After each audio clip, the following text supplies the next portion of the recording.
का विषय जो है हमारे अन्नदाता का विषय है। ऐसा कहा जाता है कि भारत जो है, भारत का हृदय गांवों में बसता है, भारत की आत्मा गांव है और भारत एक कृषि प्रधान देश है। भारत में 80% लोग गांवों में रहते हैं और वही गांवों से धीरे धीरे शहर बने हैं। यानी मुख्य हमारा जो पहलू है वो गांव है और गांव के अंदर किसान जो होता है वो सबसे ज्यादा इम्पोर्टेंट होता है, क्योंकि हमारा जो भोजन बनता है वो भोजन सामग्री के पकने के बाद बनता है। चाहे कपास हो, चाहे गेहूं हो, चाहे सब्जियां हो, चाहे रोजमर्रा की जितनी भी चीजें हो, सभी एग्रीकल्चर से जो है वो खेती बाड़ी करके बनाई जाती है, उत्पादन किया जाता है और वह करने वाला किसान कहलाता है। हमारे लाल बहादुर शास्त्री माननीय प्रधानमंत्री ने नारा दिया था, जय जवान जय किसान।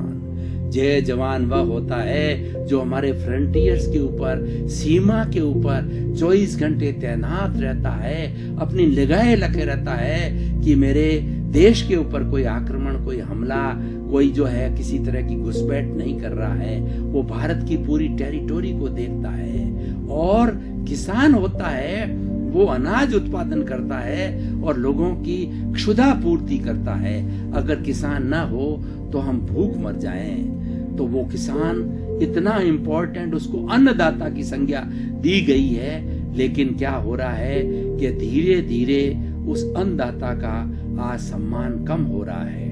आज एग्रीकल्चर से लोग धीरे धीरे हट करके बड़े शहरों में जा रहे हैं और मल्टीनेशनल कंपनियों की जो है वो नौकरी कर रहे हैं। हमारे भारत जैसे 125 करोड़ तो हम कहने को कहे जाते हैं, बहुत से ऐसे हैं जिनका कि अभी कार्ड वार्ड नहीं बन करके और सेंसस के दायरे में नहीं आते। हमें 125 से बहुत ज्यादा है, 135 करोड़ भी हो सकते हैं। मान लो 125 करोड़ भी माने तो विश्व का जनसंख्या की दृष्टि से सबसे बड़ा दूसरे नंबर का देश है। यानी विश्व की 20% जो है वो संख्या में एक हमारा देश है।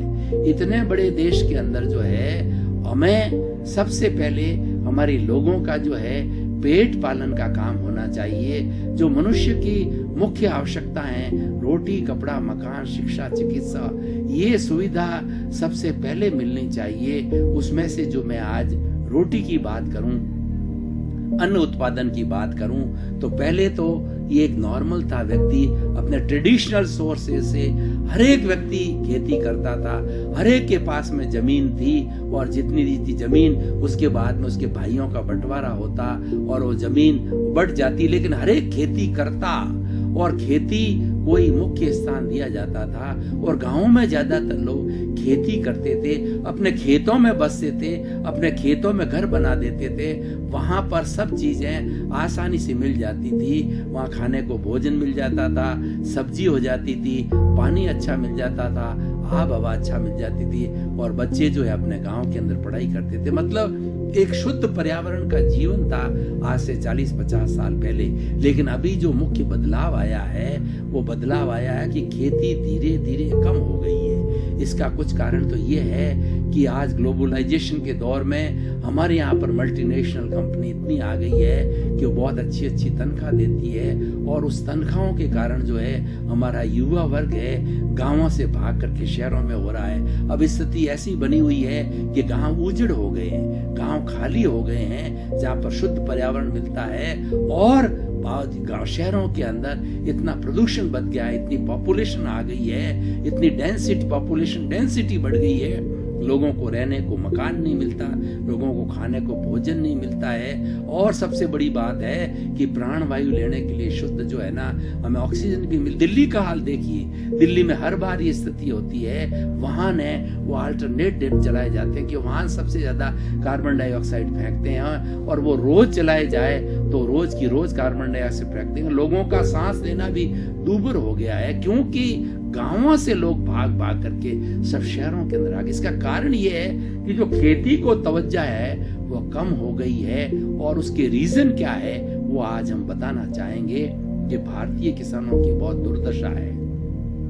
जो भी किसान खेती बाड़ी करता है, अव्वल तो सुबह चाहे सर्दी हो चाहे गर्मी हो, रात को सुबह 5 बजे उठ करके और अपनी जो फसल को वो पानी पिलाता है, सर्दी के दिनों में वो ठिठुरता रहता है और उसके बाद के अंदर दिन भर अपने खेत की रखवाली करता है, वो निदान करता है, जो फालतू की चीज उग गई होती है उसकी सफाई करता है, और सारे घर के लोग हैं सभी उसके अंदर बिजी होते हैं, और बहुत कुछ केयर करने के बाद के अंदर वो भी अगर प्रकृति का सहारा हो कि जलवायु अच्छा हो, ज्यादा ठंड नहीं हो, ज्यादा गर्मी नहीं पड़े, और पानी कई बार ऊपर की फसल से जो है वो खरीफ की फसल ली जाती है, वो तो प्योरली भगवान पे निर्भर होना पड़ता है, और रबी की फसल होती है वो अपने कुआं से पैदा की जाती है, नहर से जो है पैदा की जाती है, दोनों ही साधन है। इसलिए हमारे भारत के अंदर 2 तरह की फसल होती है, एक रबी की और खरीफ की फसल होती है, तो दोनों ही ली जाती है।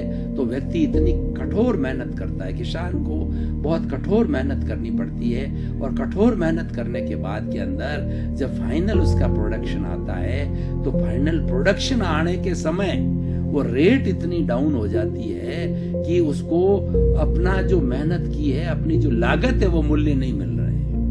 इसी लागत मूल्य नहीं मिलने से उसकी बड़ी दुर्दशा हो जाती है, और कई बार तो ऐसा है कि बीज जो बोया गया है उसके पैसे नहीं मिलते हैं, तो व्यक्ति क्या खाए और किस तरीके से जो है अपना भरण पोषण करे, ये इसकी बड़ी बहुत ही दुर्दशा है। और दुर्दशा के कारण जो है महाराष्ट्र में देखिए और बहुत से दूसरे जो है वो प्रांतों के अंदर, कर्नाटक में देखिए कि जो किसान है वो सुसाइड कर रहा है, क्योंकि खेती उसको पोसा नहीं रही है, उसको खेती की दुर्दशा हो गई है। और उसके साथ साथ में खेती भी आजकल है वो ट्रेडिशनल से हट करके मैकेनाइज्ड हो गई है, उसके अंदर अच्छे अच्छे हल प्लोज जो है, और उसके साथ साथ में ट्रैक्टर है वगैरह है, कई नई टेक्निक्स को जो है लगाया जाता है।